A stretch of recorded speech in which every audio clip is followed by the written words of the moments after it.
Hi everyone. I like mysteries. It creates a puzzle that my mind must solve. Call it curiosity. Every good story is a puzzle that captures you because you want to see how it ends.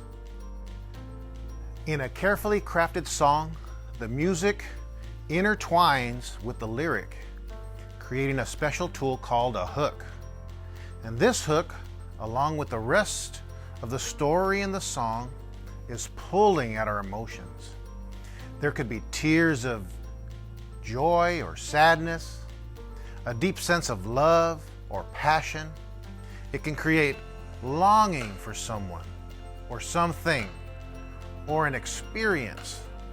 It can immerse you in the building up of an inevitable triumph. It might inspire you or make you just want to move your body and dance. The same can be said of artists who paint. If you Google hidden images in classic art, you can see what I mean. One example is the Mona Lisa. It's painted by the Italian artist Leonardo da Vinci, one of the most famous paintings in the world. It is displayed at the Louvre Museum in Paris, and here is my picture of this painting when we were there a few years ago. It is grainy because the painting is not very big, and it is always surrounded by a large group of people. And I didn't think I needed a zoom lens for a museum tour, so I took the picture from about 50 feet away with my phone camera. Sorry for my lack of art appreciation. But Italian scholars have added a layer of intrigue surrounding this painting by announcing that Da Vinci left a series of small, minute letters and numbers in his famous painting, and if viewed under a microscope, it's possible to make out the letters L, V in Mona Lisa's right eye, and there are some more symbols in her left eye, but not as visible as the others.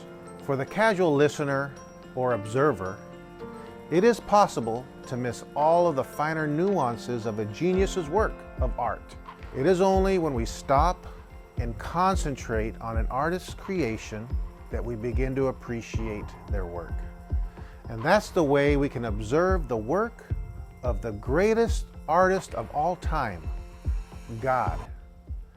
This Easter season, I hope that you will just consider carefully looking at the cross of Christ, the death of Christ, and the resurrection of Christ. If God or Christianity is something new to you, or you wonder, why is Easter such a big deal for Christians? Read the story yourself. It can be found in Matthew chapter 27 and chapter 28. If you've been a Christian for a while and you want to rekindle your appreciation, here is something to consider. Good Friday, or the death of Jesus on the cross, is not a sad, sorrowful event for us. It is not like a gravesite scene that is often depicted in the movies. No, the Easter season is a reminder of new life, growth, and the promise of fruit.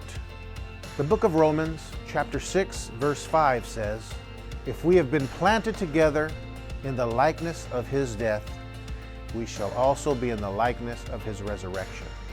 Check out an excerpt from one of my heroes of the faith by A.B. Simpson in a chapter called "The Kaleidoscope of the Cross." The figure of planting is very different from that of burying. It is not a grave plot, but a garden. You do not drop the lifeless remains of some loved one into the gloomy grave. You simply put away a living seed with the confidence that it will bloom forth in beauty, in shoot, in bud, blossom, and fruit. And so the death of Christ was just a glorious planting. And every time we die with him, we're just making a great investment from which we are going to reap, someday, 100-fold. So let us not be afraid to let the grain of wheat fall into the ground and die. For if it dies, it brings forth much fruit. That's John chapter 12, verse 24. It is my hope and prayer that you see that all of us are in a special time of planting, and we can have confidence that the great artistic hand of Jesus is creating and growing something special in you and I. Now we invite you to worship with us and enjoy remembering the cross and the resurrection of Christ as Ross leads us in the song, "O Come to the Altar." God bless you.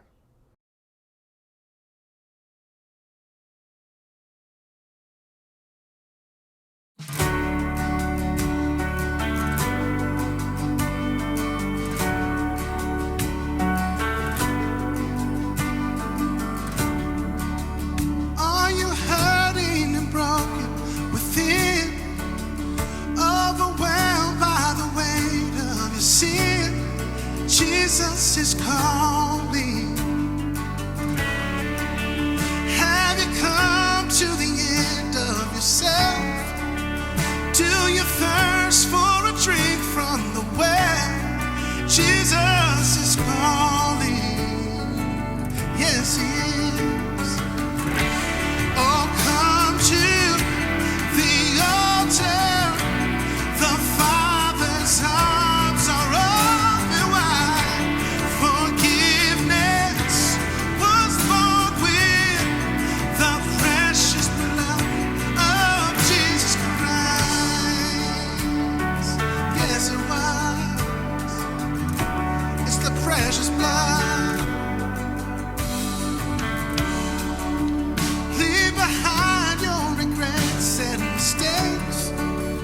Come today, there's no reason to wait. Jesus is calling. Bring your sorrows and trade them for joy. From the ashes, a new life is born. Jesus is calling.